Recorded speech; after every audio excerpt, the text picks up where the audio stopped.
Hi ನಮಸ್ಕಾರ ಸ್ನೇಹಿತರೆ, welcome back to my channel. Mandya Mahesh ನಿಮ್ಮ ಮಿತ್ರ ಚಾನಲ್ಗೆ ಸ್ವಾಗತ ಸ್ನೇಹಿತರೆ. ಇವತ್ತಿನ ಒಂದು ವಿಡಿಯೋದಲ್ಲಿ ನಿಮಗೆ ಗದ್ದಿಗೆಯಲ್ಲಿ ಇರೋಂಥ ಏನು ಶ್ರೀ ಗುರು ಕೆಂಡಗಣ್ಣೇಶ್ವರ ಸ್ವಾಮಿ ಸನ್ನಿಧಿ ಇದೆ, ಆ ಒಂದು ವಿಡಿಯೋ ಮಾಡ್ತಾಯಿದ್ದೀನಿ ಸ್ನೇಹಿತರೆ. ನೋಡಿ, ಇದು ಎಂಟ್ರೆನ್ಸಲ್ಲಿ ನಿಮಗೆ ಲಕ್ಷ್ಮಣ ತೀರ್ಥ, ಅದು ಏನು ಅಲ್ಲಿಂದ ಹೊಳೆ ನೀರು ಕೂಡ ಇಲ್ಲಿಂದ ಹೋಗುತ್ತೆ ನಿಮಗೆ. ಮತ್ತು ಹಾಗೆ ನಿಮಗೆ ಪಾರ್ಕಿಂಗ್ ಮಾಡಲಿಕ್ಕೆಲ್ಲ ತುಂಬ ಚೆನ್ನಾಗಿದೆ ವ್ಯವಸ್ಥೆ. ಗದ್ದಿಗೆಗೆ ಎಂಟ್ರಿ ಆಗ್ತಿದ್ದಂಗೆ ಲೆಫ್ಟಲ್ಲಿ ದೇವಸ್ಥಾನ ಇದೆ, ಮತ್ತು ದೊಡ್ಡ ಫೀಲ್ಡ್ ಇದೆ. 2 ವೀಲರ್ ಇರ್ಬೋದು, 4 ವೀಲರ್ ಇರ್ಬೋದು. ನಿಮಗೆ ಪಾರ್ಕಿಂಗ್ ಮಾಡಲಿಕ್ಕೆಲ್ಲ ತುಂಬ ಅಚ್ಚುಕಟ್ಟಾದ ವ್ಯವಸ್ಥೆ ಮಾಡಿದ್ದಾರೆ. ಹಾಗೆ ನಿಮಗೆ ದೇವಸ್ಥಾನದ ಎಂಟ್ರೆನ್ಸ್ ಇದು ನೋಡಿ. ಇದು ಎಂಟ್ರಿ ಆಗ್ತಿದ್ದಂಗೆ ನಿಮ್ಗೆ ಒಳಗಡೆ ಹೋಗ್ತು ಅಂದರೆ ದೇವಸ್ಥಾನ ಇದೆ. ಹಾಗೆ ದೇವಸ್ಥಾನದಲ್ಲಿ ನಿಮಗೆ ತುಂಬಾ ಒಂದು ಚೆನ್ನಾಗಿ ಎಲ್ಲ ಒಂದು ಸೂಪರಾಗಿರೋಂಥ ಒಂದು ಲೊಕೇಶನಲ್ಲಿ ಲೊಕೇಟ್ ಆಗಿರೋಂಥ ದೇವಸ್ಥಾನ ಇದು. ಅದರ ಹಿನ್ನೆಲೆ ಏನು, ಅದು ಡೀಟೇಲ್ಸ್ ಎಲ್ಲ ಒಬ್ಬರು ಅಲ್ಲಿ ಅರ್ಚಕರ ಹತ್ರ ಮಾತಾಡಿದ್ದೀನಿ. ಆ ವಿಡಿಯೋ ಕೂಡ ನೀವು ನೋಡ್ಬೋದು ಮುಂದೆ. ಹಾಗೆ ಈ ದೇವಸ್ಥಾನದಲ್ಲಿ ನೋಡಿ, ಸುತ್ತ ಸ್ಪೇಸ್ ಇದೆ. ಒಳಗಡೆ ಇದು ಎಂಟ್ರೆನ್ಸು. ಮೇನ್ ಎಂಟ್ರೆನ್ಸಿಂದ ಬಂದರೆ ನಿಮಗೆ ದೇವಸ್ಥಾನ ಒಳಗಡೆ ಎಂಟ್ರಿ ಆಗ್ತೀರಾ. ಮೇನ್ ಎಂಟ್ರೆನ್ಸಲ್ಲಿ ಪಾರ್ಕಿಂಗ್ ಕಡೆಯೇ ಎಂಟ್ರಿ ಆಗ್ಬೋದು. ಸ್ವಲ್ಪ ಮುಂದೆ ಹೋದರೆ ಇನ್ನೊಂದು ಎಂಟ್ರೆನ್ಸ್ ಇದೆ, ಅಲ್ಲಿಂದ ಕೂಡ ನೀವು ಎಂಟ್ರಿ ಆಗ್ಬೋದು. ಇದು ನೋಡಿ, ಇನ್ನೊಂದು ಎಂಟ್ರೆನ್ಸ್ ಇದು. ಇಲ್ಲಿಂದ ಎಂಟ್ರಿ ಆಗಿ ನೀವು ಒಳಗಡೆ ಬಂತು ಅಂದರೆ ತುಂಬ ಬ್ಯೂಟಿಫುಲ್ ಆದಂಥ ಒಂದು ದೇವಸ್ಥಾನ ಆಗಿದೆ. ಇಲ್ಲಿ ವಿಶೇಷತೆ ಏನಪ್ಪ ಅಂದರೆ, ಅದು ನೆಕ್ಸ್ಟ್ ವೀಡಿಯೋದಲ್ಲಿ ಹೇಳ್ತೀನಿ. ಅರ್ಚಕರು ಮಾತಾಡ್ಸಿದ್ದೀನಿ, ಅದೇನು ಅಂದ್ಬಿಟ್ಟು ಅವ್ರ ಬಾಯಿಂದನೇ ಕೇಳಿ ಸ್ನೇಹಿತರೆ. ಮಹೇಶ್ ಅಂತ ಸರ್, ಇಲ್ಲಿ ಕೆಂಡಗಣ್ಣೇಶ್ವರ ದೇವಸ್ಥಾನಕ್ಕೆ ಭೇಟಿ ಕೊಟ್ಟಿದ್ದೀವಿ. ಇದು ಹುಣಸೂರು ತಾಲೂಕು, ಮೈಸೂರು ಜಿಲ್ಲೆ, ಗದ್ದಿಗೆನಲ್ಲಿ ಇರೋಂಥದ್ದು. ಇದ್ರ ಬಗ್ಗೆ ನೀವು ಮಾಹಿತಿ ಕೊಟ್ಟರೆ ಸಾಕಷ್ಟು ಭಕ್ತಾದಿಗಳಿಗೆ ಇನ್ನೂ ಹೆಚ್ಚು ಮಾಹಿತಿ ಸಿಗಬೇಕು ಅನ್ನೋ ಉದ್ದೇಶದಿಂದ ನಾವು ಅರ್ಚಕರನ್ನೇ ಮಾತಾಡಿಸ್ತಾ ಇದ್ದೀವಿ. ಸರ್, ಇಲ್ಲಿ ವಿಶೇಷ ಮತ್ತು ಇದು ಏನು ಒಂದು ಹಿನ್ನೆಲೆ ತಿಳಿಸ್ಬೋದು ದಯವಿಟ್ಟು? ಇವರು ಕೆಂಡಗಣ್ಣೇಶ್ವರ ಸ್ವಾಮಿಗಳು ಅಂತ ಮೂಲತಃ ಶಿಗ್ಗಾವಿಯವರು. ಓಕೆ. ಇವರು ಒಂದು ರಾಜಮನೆತನದವರು. Okay sir. ಇವರ ಒಂದು ರಾಜ್ಯದ ಮೇಲೆ ಎಲ್ಲ ಒಂದು ಯುದ್ಧ ಆಗಿ ಎಲ್ಲ ಅವರ ತಂದೆ ತಾಯಿ ಎಲ್ಲ ಸಾವನ್ನಪ್ತಾರೆ. ಓಕೆ. ಆಗ ಇವರು ಸನ್ಯಾಸತ್ವ ಸ್ವೀಕಾರ ಮಾಡಿ ಎಲ್ಲ ತ್ಯಜಿಸಿ ಹಂಗೆ ಈ ಕಡೆ ಎಲ್ಲ ಬರ್ತಾ ಕೆಲವೊಂದು ಕಡೆ ಮಠಗಳನ್ನ ಮಾಡ್ಕೊಂಡು ನಂಜನಗೂಡಲ್ಲಿ ಒಂದು ಮಠ ಇದೆ. ಸರಿ. ಅಲ್ಲೂ ಕೂಡ ಅವರು ತಪಸ್ ಮಾಡಿ ನಂಜನಗೂಡಲ್ಲಿ ಒಂದು ಪವಾಡ ಮಾಡ್ತಾರೆ. ಓಕೆ. ಅಲ್ಲಿ ಇವರು ನಂಜುಂಡೇಶ್ವರ ಸ್ವಾಮಿ ದೇವಸ್ಥಾನಕ್ಕೆ ಹೋದಾಗ ಒಳಗಡೆ ಅರ್ಚಕರು ಸೇರ್ತಾರೆ. Okay sir. ಆಗ ಸ್ವಾಮಿಗಳು ಅಲ್ಲಿಂದ ನಡೆದಿರ್ತಾರೆ. ಮತ್ತೆ ಅಲ್ಲಿ ಅವರು ಅರ್ಚಕರು ಮತ್ತೆ ಪೂಜೆ ಮಾಡಕ್ಕೆ ಹೊರಗಡೆ ಹೋಗ್ಬೋದು ಬಾಗಿಲು ತೆರೆದಾಗ ಅಲ್ಲಿ ಒಂದು ಘಟಸರ್ಪ ಒಂದು ಅವ್ರಿಗೆ ಹೊರಗಡೆ ಹೋಗಿ ಯಾರು ಬಿಡ್ತಾರೆ. ಆಗ ಅರ್ಚಕರು ಮಹಾರಾಜರಿಗೆ ವಿಷಯ ತಿಳಿಸ್ತಾರೆ. ಆಗ ಮಹಾರಾಜರಿಗೆ ಏನೇನಾಯ್ತು ಅಂತೆಲ್ಲ ಕೇಳಿದಾಗ ಹಿಂಗೆ ಒಬ್ರು ಸ್ವಾಮೀಜಿಗಳು ಬಂದಿದ್ರು, ಹಿಂಗೆ ಬೇಡ ಅಂತಂದ್ರು ಅಂದಾಗ ಆಗ ಅವ್ರು ಯಾರು ನೋಡಿ ಅಂತೇಳಿ ಅವರು ಮತ್ತೆ ಅವರನ್ನ ಹುಡುಕಿ ಕರ್ಕೊಂಡ್ಬರ್ತಾರೆ. ಆಗ ಸ್ವಾಮಿಗಳು ತಪ್ಪಾಯ್ತು ಅಂತ ಹೇಳಿ ಅಲ್ಲಿ ಅವಾಗ ಅವ್ರು ಬಂದಾಗ ಅದೆಲ್ಲ ಹೋಗಿ ಮತ್ತೆ ಇವ್ರು ಹೋಗಿ ದೇವಸ್ಥಾನದಲ್ಲೇ ಪೂಜೆ ಮಾಡಿ ಅಲ್ಲಿ ಮಹಾರಾಜರಿಗೆ ಪವಾಡ ತೋರಿಸ್ತಾರೆ. ಈ ಗಂಧದಲ್ಲಿ ಕೊಂಡ ಹಾಕಿ ಅದ್ರ ಮೇಲೆ ಬಾಳೆ ಎಲೆ ಹಾಸಿ ಅದ್ರ ಮೇಲೆ ಕೂತ್ಕೊಂಡು ಪವಾಡ ತೋರಿಸ್ತಾರೆ. ಆಗ ಇವರು ಕೆಂಡಗಣ್ಣೇಶ್ವರ ಸ್ವಾಮಿಗಳು ಅಂತ ಹೇಳ್ತಾರೆ. ಸರಿ ಸರ್. ಇಲ್ಲಿ ಮಹದೇಶ್ವರ ಸ್ವಾಮಿಗಳಿಗೂ ಉದ್ಭವ ಲಿಂಗ ಇದೆ. ಇಲ್ಲಿ ಮಹದೇಶ್ವರ ಸ್ವಾಮಿಗಳು ಇದ್ದಾರೆ ಅಂತೇಳಿ ಅವರ ಪಕ್ಕದಲ್ಲಿ ಜೀವಂತ ಸಮಾಧಿಯಾಗಿತ್ತು ಸ್ವಾಮಿಗಳು. ಇಲ್ಲಿ ಆಗಿದೆ ಸ್ವಾಮಿ. ಓಕೆ. ಅದಕ್ಕೆ ಇಲ್ಲಿ ಕೆಂಡಗಣ್ಣೇಶ್ವರ ಸ್ವಾಮಿಗಳು ಗದ್ದಿಗೆ ಅಂತ KS ಗದ್ದಿಗೆ ಅಂತ ಹೇಳ್ತೀವಿ. ಸರಿ ಸರ್. ಇದು ಎಷ್ಟು ವರ್ಷ ಆಯಿತು ಸ್ವಾಮಿ ದೇವಸ್ಥಾನ ಸ್ಟಾರ್ಟ್ ಆಗಿ? ಇದು 350-400 ವರ್ಷಗಳ ಹಿಂದಿನ ಇತಿಹಾಸ. ಹಿಂದಿನ ಇತಿಹಾಸ. ಇಲ್ಲಿ ದೇವಸ್ಥಾನ ಸ್ಟಾರ್ಟ್ ಆಗಿ ಎಷ್ಟು ವರ್ಷ ಆಗಿದೆ? ಅದೇ ಅವಾಗಿಂದ ಸ್ಟಾರ್ಟ್ ಆಗಿ ಅವಾಗಿಂದ ಇದೆ. ಇದೆಲ್ಲ ಮತ್ತೆ ಇಂಪ್ರೂವ್ಮೆಂಟ್ ಎಲ್ಲ ಆಗಿರೋದು ಇದೊಂದು 13 ವರ್ಷದಿಂದ ಚೆನ್ನಾಗಿ ನಡೀತಾ ಇದೆ. ಅಂದರೆ ಸಾಕಷ್ಟು ಭಕ್ತಾದಿಗಳು ತುಂಬ ದೂರದಿಂದ ಬರ್ತಾ ಇರ್ತಾರೆ. ಏನಂದರೆ ಇದು ಹಿನ್ನೆಲೆ ಸಾಕಷ್ಟು ಜನಕ್ಕೆ ಗೊತ್ತಿರಲ್ಲ.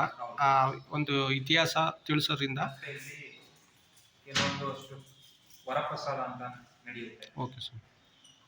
ಅವ್ರದ್ದು ಏನೇ ಕಷ್ಟ ಕಾರ್ಪಣ್ಯಗಳಿದ್ರು ಇಲ್ಲಿ ಬಂದು ಸ್ವಾಮಿನ ಕೇಳ್ಕೊಂಡ್ರೆ ಯಾವ ಕಡೆ ಆಗುತ್ತೋ ಹೂವು ಪ್ರಸಾದ ಯಾವ ಕಡೆ ಆಗುತ್ತೋ ಅದಾಗುತ್ತೋ ಇಲ್ವೋ ಅದ್ರ ಮೇಲೆ ಏನಾಗುತ್ತೆ ಹೇಳ್ತಾರೆ.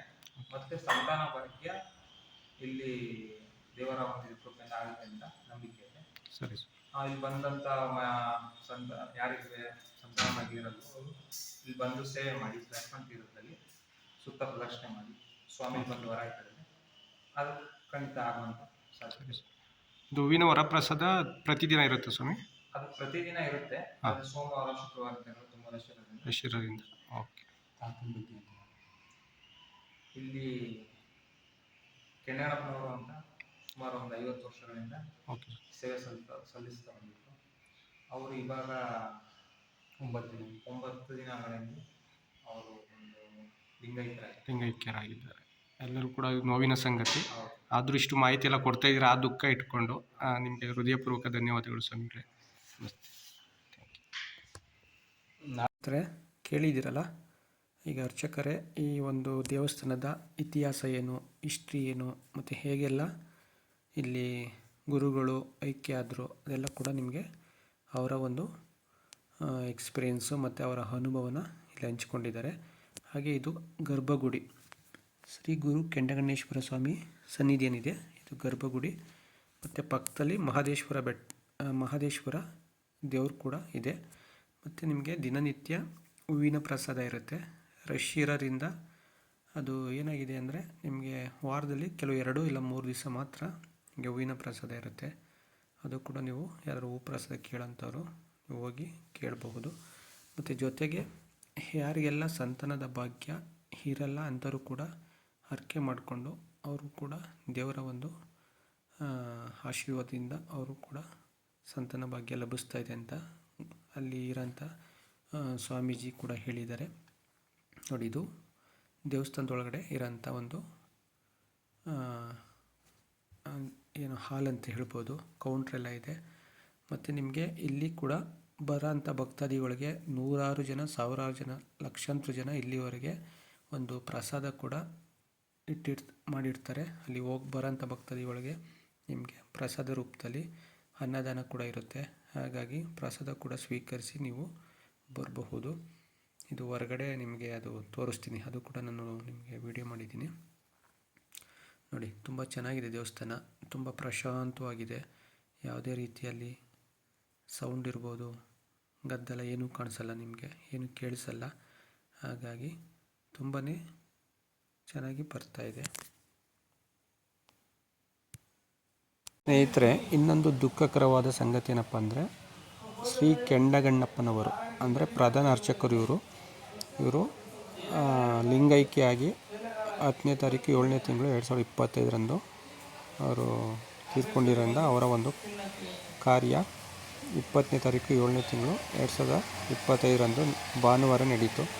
ಅವರ ಒಂದು ಮನೆ ಹತ್ರನೇ ಎಲ್ಲ ಮಾಡಿದ್ದಾರೆ. ಅವರ ಸಾಕಷ್ಟು ಸ್ವಾಮೀಜಿಗಳು ಮತ್ತು ಬೇರೆ ಬೇರೆ ಭಕ್ತಾದಿಗಳು ಅಲ್ಲಿರೋರು ಸುತ್ತಮುತ್ತ ಊರಿಂದ ದೊಡ್ಡ ಮಟ್ಟದಲ್ಲಿ 100,000 ಜನ ಬಂದು ಪ್ರಸಾದನ ಸ್ವೀಕರಿಸಿ ಪೂಜೆ ಎಲ್ಲ ಮಾಡಿ ಅವರ ಏನು ಲಿಂಗೈಕ್ಯ ಆಗಿದ್ದಾರೆ ಆ ಒಂದು ಸಮಾಧಿಯ ಸ್ಥಳಕ್ಕೆ ಹೋಗಿ ಪೂಜೆ ಎಲ್ಲ ಮಾಡಿ ಮತ್ತು ಮನೆ ಹತ್ರ ಕೂಡ ಪ್ರಸಾದ ಸ್ವೀಕರಿಸಲಿಕ್ಕೆ ಏರ್ಪಾಡು ಮಾಡಿದರು. ಮತ್ತು ಅಲ್ಲಿ ಹೋಗೋಕ್ಕೆ ಒಂದೇ ಕಡೆ ರಶ್ ಆಗುತ್ತೆ ಅಂದ್ಬಿಟ್ಟು ದೇವಸ್ಥಾನ ಗದ್ದಿಗೆ ಏನಿದೆ ಅದು ಎದುರುಗಡೆ ಕೂಡ ಚೌಟ್ರಿ ಎಲ್ಲ ಬುಕ್ ಮಾಡಿ ಅಲ್ಲಿ ಕೂಡ ಪ್ರಸಾದ ಸ್ವೀಕರಿಸಲಿಕ್ಕೆ ಭಕ್ತಾದಿಗಳಿಗೆ ಸಹಾಯ ಆಗಲಿ ಅಂದ್ಬಿಟ್ಟು ಮಾಡಿದರು. 100,000 ಸಂಖ್ಯೆಯಲ್ಲಿ ಸೇರಿ ಎಲ್ಲರೂ ಕೂಡ ಪ್ರಸಾದ ಸ್ವೀಕರಿಸಿದ್ದಾರೆ. ಹಾಗಾಗಿ ಈ ಒಂದು ದುಃಖನ ಅವರ ಮತ್ತು ಅವರ ಕುಟುಂಬದವರು ತಡ್ಕೊಳ್ಳೋಂಥ ಶಕ್ತಿನ ಆ ದೇವರು ಕೊಡಲಿ ಅಂತ ನಾವು ನೀವೆಲ್ಲರೂ ಕೇಳ್ಕೊಳ್ಳೋಣ. ಮತ್ತು ಅವರು ಮಾಡಿರೋಂಥ ಒಂದು ಸೇವೆ ಮತ್ತು ಕಷ್ಟದಲ್ಲಿರೋಂಥವ್ರು ಕೊಟ್ಟಿರೋಂಥ ಸಹಾಯ ನಿಜವಾಗ್ಲೂ ಅಲ್ಲಿರೋಂಥ ಭಕ್ತಾದಿಗಳು ಕೇಳಿದ್ರೆ ತುಂಬಾ ಬೇಜಾರಾಗುತ್ತೆ. ಇನ್ನೂ ನಮ್ಮ ಜೊತೆ ಇರಬೇಕಾಯಿತು ಸ್ವಾಮಿಗಳು ಅಂತ ಅನ್ನಿಸ್ತಾ ಇದೆ. ಹಾಗಾಗಿ ಅವರು ಇವಾಗಲೂ ಇದ್ದಾರೆ ಅಂತ ಅಂದ್ಕೊಂಡು ನಾವು ಇರೋಣ.